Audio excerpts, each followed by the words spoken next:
Good morning.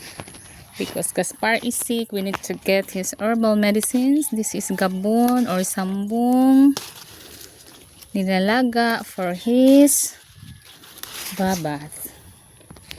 Yeah, I planted it here in my little herbal garden. And then time to get the oregano. I need to make an oregano juice for his cough. We're going to put limoncito and gabon. See? Yeah. Now we have to pick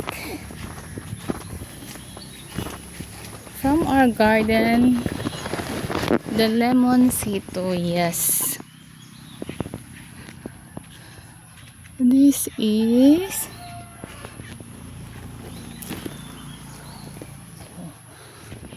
fell. Find another, a little bigger one. Yes.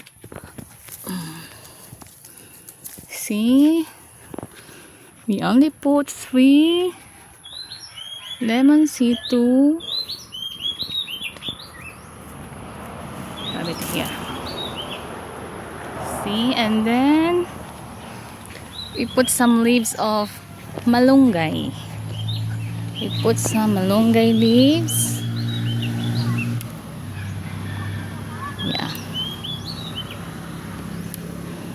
I'll show you later how to make this herbal juice. Okay. Yeah. So we have now the lemon, the oregano,